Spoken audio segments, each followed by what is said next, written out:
విషయంలోనూ వ్యక్తిగతంగా కొన్ని అభిప్రాయాలు ఉన్నాయి. కానీ మీరు గమనించండి, జగన్మోహన్ రెడ్డి గారి ప్రభుత్వం మీద మొదటి సంవత్సరం నాలాంటి వాళ్ళు చేసిన విమర్శలు, జగన్మోహన్ రెడ్డి గారు ముఖ్యమంత్రి అయిన తర్వాత 74వ రోజు నేను చెప్పాను ఇది తుగ్లక్ ప్రభుత్వం అని. 74వ రోజు. అప్పటికి ఇంకా రాజధాని విషయంలో జగన్మోహన్ రెడ్డి నిర్ణయం ప్రకటించలేదు.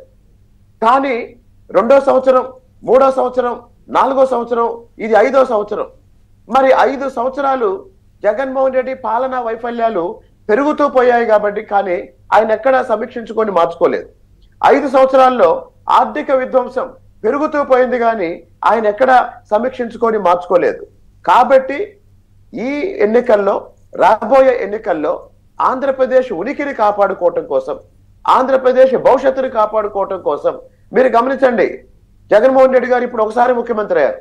ఒకసారి ముఖ్యమంత్రి అయిన తర్వాత ఆయన ఏ విధానాలు అయితే ఆర్థిక విధానాలు అమలు చేశారో ఆ విధానాలు ఇంకొక 5 సంవత్సరాల పాటు, అంటే అభివృద్ధి లేకుండా వనరుల పంపిణీ జరిగితే, సంపద సృష్టించి వనరుల పంపిణీ జరిగితే అభివృద్ధి సంక్షేమం సమాంతరంగా ఉంటాయి.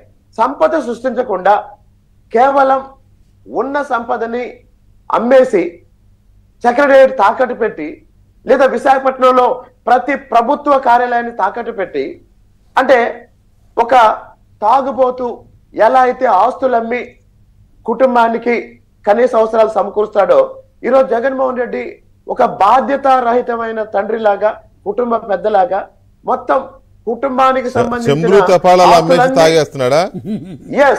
అదే జరుగుతుంది. కాబట్టి నేను చెప్పేది ఏంటంటే, జగన్మోహన్ రెడ్డి 5 సంవత్సరాల్లో సృష్టించిన ఆర్థిక విధ్వంసాన్ని ఆపాలి. రేపు వచ్చే ప్రభుత్వం సంపద సృష్టిస్తూ సంక్షేమాన్ని పంచాలి.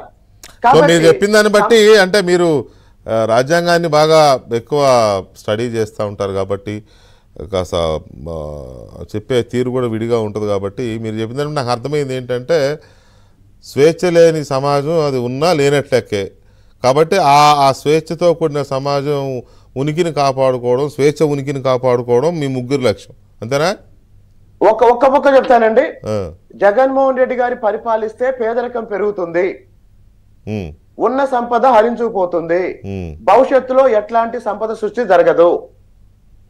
మరి చంద్రబాబు నాయుడు గారు రాజకీయంగా ఆయన ఓడిపోయినా సరే, మొదటి 14 సంవత్సరాలు ఉమ్మడి రాష్ట్రంలో, ఆ తర్వాత 5 సంవత్సరాలు విడిపోయిన రాష్ట్రంలో ఆయన అనుసరించిన విధానాలు, రాజకీయంగా వచ్చిన ఫలితాలని పక్కన పెట్టండి, ఆయన అనుసరించిన విధానాలు ఏవైతే, ఆయన పోలవరం ప్రాజెక్టు పూర్తయ్యే లోపు పట్టిసీమను పూర్తి చేసి రాయలసీమ దాకా నీళ్ళిస్తే, రాయలసీమ పొలాల్లో కూడా దిగుబడి పెరిగి రైతులకి లాభాలు వచ్చాయండి. రైట్.